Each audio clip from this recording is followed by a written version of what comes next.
अभी इसलिए बता रही हूँ क्योंकि कहानी बहुत लंबी है ना यार। आप कहीं बोर ना हो जाओ, कहीं मेरा नाम भूल ना जाओ। मैं यहाँ के एक छोटे से कॉल सेंटर में जॉब करती हूँ। कुछ पैसे बचा लेने के लिए पैदल ही आ जाया करती हूँ। जब कोई मुझे पसीने में लथपथ देख लेता है तो मैं बोल देती हूँ अब ऑफिस पहुँचने के बाद तो कुर्सी से उठने का मौका मिलता नहीं, इसीलिए रोज 20 मिनट ऑफिस तक मेरा वॉक हो जाता है। पर मैं आज लंगड़ाती हुई आ रही थी। रास्ते में मेरी फेवरेट सैंडल जो टूट गई ना यार। आपके लिए शायद बहुत नॉर्मल बात हो, पर मेरी तो फेवरेट सैंडल है ना। मुझे इतना अजीब लग रहा था यार, मैं क्या बताऊं। आंसू बस निकलने ही वाले थे कि स्पीड डायल पर अमित का नंबर देखा तो बस क्या था, कर दिया आपने अमित को फोन। अमित मुंबई में था। हम पिछले 1.5 साल से लॉन्ग डिस्टेंस रिलेशनशिप में थे। फोन अमित की पैंट की जेब में बहुत देर तक रिंग होता रहा। जब आगे गोरेगांव का सिग्नल आया तो उसने बाइक रोकी और पूछा कि क्या हुआ, तुम ठीक तो हो ना शिखा। उसने सोचा कि कोई छोटी सी ही बात होगी। मैंने उसे बताया अमित मेरी रेड वाली सैंडल टूट गई है। अमित ने ऐसा जवाब दिया कि मेरे हक्के बक्के उड़ गए। वो बोला अच्छा वो वाली, वो सैंडल पता है तुम्हें क्यों टूटी। मैंने उससे कहा क्यों टूटी मतलब, पुरानी हो गई थी, बहुत घिस गई थी इसलिए टूट गई यार। पर अमित बोला नहीं मैडम, दुनिया में कोई भी चीज ऐवे नहीं हो जाती, उसके पीछे कोई ना कोई वजह होती है, समझी। कुछ भी बस ऐसे ही नहीं होता है लाइफ में। मैंने उससे बोला हाँ तो ये तो मैं भी जानती हूँ, पर तुम कहना क्या चाहते हो। हाँ, उसने मुझे बताया कि मेरी सैंडल आज इसलिए टूटी क्योंकि कुछ दिन से वो मुझे कुछ गिफ्ट देने की सोच रहा था और वो कल ही मेरे लिए एक नई ब्यूटीफुल सी सैंडल लेकर आया था और वो आते ही आज मेरी पुरानी सैंडल टूट गई। पहले तो मुझे यकीन नहीं हुआ, पर उसने बोला वो मुझे सरप्राइज देना चाहता था। मुझे सच में लगा हाँ लव इज डिवाइन। तभी फोन कट गया, नेटवर्क 0 हो गया था। खैर मैं चलते चलते अपने लिफ्ट तक पहुंच गई थी। इधर कपिल मेरा टीम लीडर रोज की तरह मेरे आने का इंतजार कर रहा था। मैं नंगे पैर हाथ में सैंडल लिए ऊपर जा रही थी। कपिल मुझसे बड़े केयर से पूछने लगा अरे शिखा क्या हुआ तुझे। मुझे गुस्सा तो ऐसा आया कि उसका मुंह तोड़ दूं, और खुद को किसी तरह रोक कर मैंने बोला दिख नहीं रहा है तुझे कपिल, सैंडल टूट गई है मेरी फेवरेट सैंडल थी ये। कपिल बोला चल तू टेंशन मत ले, सामने ही तो मार्केट है, मैं यूं तुझे नई सैंडल दिला देता हूँ। अब कपिल को थोड़ी ही पता था कि ये कोई मामूली सैंडल नहीं। मैंने उसे बताया कि अमित ने मेरे लिए कल ही सैंडल ली थी और देख आज ये टूट गई। ये हमारे डिवाइन रिलेशनशिप का सबूत है। वो हमारे प्यार की वैल्यू समझा नहीं, शायद अंदर ही अंदर जलता भी होगा। मुझे तो ऐसा ही लगता है, आपको भी ऐसा लगता है क्या। खैर अब आगे बढ़ते हैं। कपिल बोला मैं कोरी बकवास कर रही हूँ, दिमाग खराब हो गया है तेरा ज्यादा रोमांटिक मूवीज देख देख करके। उसने कहा कि अभी चल के मेरी सैंडल रिपेयर करा देगा ताकि अभी के लिए काम बन जाए। बाकी अमित को बोल कि सैंडल फास्ट कुरियर करवा दे। पर मैंने तो तय कर लिया था, अब तो मैं अमित की ली हुई सैंडल ही पहनूंगी। लंच टाइम में मैंने अमित को फोन लगाया तो वो तुरंत कॉन्फ्रेंस से उठकर बाहर आ गया। मैंने उसे बोला कि मैं अपनी एक्साइटमेंट कंट्रोल ही नहीं कर पा रही हूँ अमित, प्लीज यार सैंडल जल्दी कुरियर करवा दे। अमित ने मुझे समझाते हुए सरप्राइज का मतलब बताया। सही कह रहा था वो वैसे। उसने कहा यार शिखा इतनी मुश्किल से इतनी प्यारी सैंडल तेरे लिए ढूंढी है और तू बोल रही है कि कुरियर करवा दे। मैं चाह रहा था कि मैं अपने हाथों से तुझे वो सैंडल पहनाऊं। वैसे मैं भी तो वही चाहती थी ना। खैर अमित ने मुझे आइडिया दिया कि वीकेंड आ ही रहा था तो मैं छुट्टी लेकर वहां आ जाऊं। सच बोलूं ना, मुझे उस वक्त उस पे इतना प्यार आया मैं क्या बताऊं। खैर मेरे ऑफिस के सेकंड फ्लोर के कांच के बाहर से फुटपाथ के पास बड़ी सी फुटवेयर की दुकान पर कपिल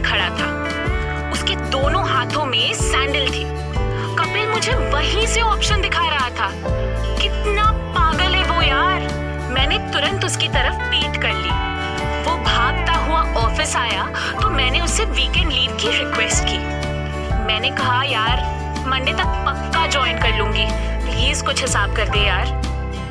कपिल ने अपने माथे पर हाथ दे मारा।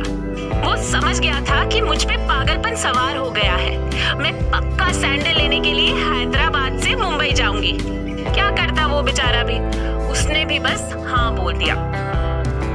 रात को ट्रेन में बैठते वक्त मैंने अमित को कॉल किया और बताया, अमित मैं फाइनली आ रही हूँ तेरे पास, कल स्टेशन लेने आएगा ना मुझे। अमित इतना एक्साइटेड साउंड कर रहा था, उसने इतना एक्साइटमेंट क्रिएट कर दिया था कि I was feeling really lucky यार।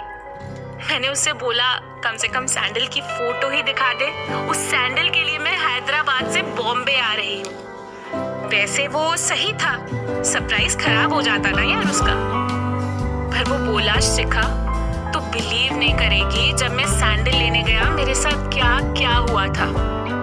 मिलकर बताता हूँ तुझे, बस अब तू जल्दी आ जा यार बॉम्बे। वो बोला। जैसे ही वो मार्केट गया वहाँ एक अजीब सी खुशबू थी। वो खुशबू फुटवेयर शोरूम से आ रही थी और वही खुशबू उसे खींचती हुई उस ब्यूटीफुल से फुटवेयर शोरूम में ले गई। वहाँ इतने तमाम तरह के लोग अपनी अपनी पसंद की जूती अपने साइज और अपनी सैलरी के हिसाब से देख रहे थे। कुछ बटली सी लड़कियां तो ऊंची हील्स की सैंडल देख रही थी।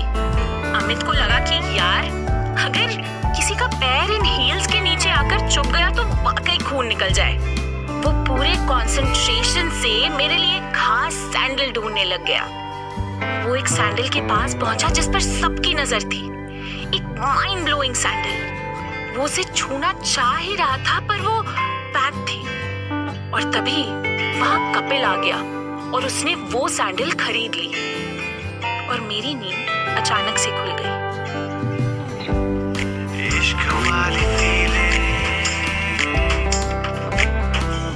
पता नहीं कब अमित से बात करते करते आंख लग गई थी। देखा तो 11:30 बज रहे थे। मैं 1 बजे मुंबई पहुंचने वाली थी। मैंने अमित को फोन लगाया, वो भी सोया पड़ा था, बुद्धू कहीं का। फोन सुन के वो बाथरूम की तरफ फ्रेश होने भागा। मैंने वापस कॉल किया और बताया कि मेरी ट्रेन 2 घंटे लेट हो गई अमित, बहुत बोर हो रही हूँ यार मैं। उसने अचानक बोला कि मार्केट में उसे कुछ काम है और वो निकल गया। इधर मैं इतनी एक्साइटेड हो गई थी, मुझे सिर्फ यहाँ से वहाँ जाते हुए जूतियां दिख रहे थे। तभी 2 फॉर्मल काले रंग के जूते मेरे पास आए और मुझसे टिकट मांगा। मैंने ध्यान से देखा तो टीटी था। मैं अपने पागलपन पे हंस पड़ी। आप भी हंस रहे होंगे मेरे ऊपर, आई एम श्योर। खैर, मैं बस मुंबई पहुंचने ही वाली थी। समुंदर की ताजी हवा मुझे ये एहसास दिला रही थी। मैं स्टेशन से उतर के सीधा हमारे फेवरेट अक्सा बीच पहुंच गई। थोड़ी देर में अमित का फोन आया। मैं बहुत दूर खड़ी थी तो शायद वो मुझे देख नहीं पाया। मैंने उसे इशारा किया तो वो दौड़ते हुए आया और हम बहुत देर तक गले लगे रहे। और पता है आपको, उसने मुझे किस भी किया। It was really romantic. मैंने उससे तुरंत पूछ लिया, अमित मेरी सैंडल? अमित के दोनों हाथ खाली थे। वो अचानक वहां से दौड़ पड़ा। अरे मैंने कहा, क्या हो गया भाई, दौड़ क्यों रहे हो? मैंने उसे रोकना चाहा, लेकिन वो दौड़ता हुआ पास के एटीएम की तरफ भागा। मैं भी पीछे पीछे दौड़ी। वहां तो कोई सैंडल नहीं थी। जल्दबाजी में अमित ने रसीद वाला डब्बा भी छान मारा, लेकिन वहां भी कोई सैंडल नहीं थी। अमित ने एटीएम के कैमरे की तरफ देखा तो वो कहीं और ही मुंह किए हुए था। बाहर लिखा मोबाइल नंबर भी ठीक से दिख नहीं रहा था। वहां कोई गार्ड भी नहीं था। और अमित बहुत परेशान हो गया। उसे परेशान देखकर मैं उसके पास जल्दी से पहुंच गई। मैंने पूछा कि क्या हुआ, तो वो मुझसे माफी मांगने लगा। वो पसीना पसीना हो रहा था। मुझे समझ नहीं आया कि किस चीज के लिए माफ कर दूं। अमित एकदम डरते हुए बोला, जो सैंडल उसने मेरे लिए ली थी ना, वो चोरी हो गई। मुझे अपने कानों पर यकीन नहीं हुआ। मैंने फिर पूछा कि वो मजाक तो नहीं कर रहा।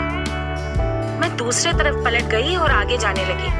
वो पीछे पीछे आया और अपनी कहानी सुनाने लगा कि जब वो घर से टैक्सी लेकर बीच आया तो उसके जेब में बहुत कम कैश था, उतना ही जितना उसे टैक्सी के लिए चाहिए था।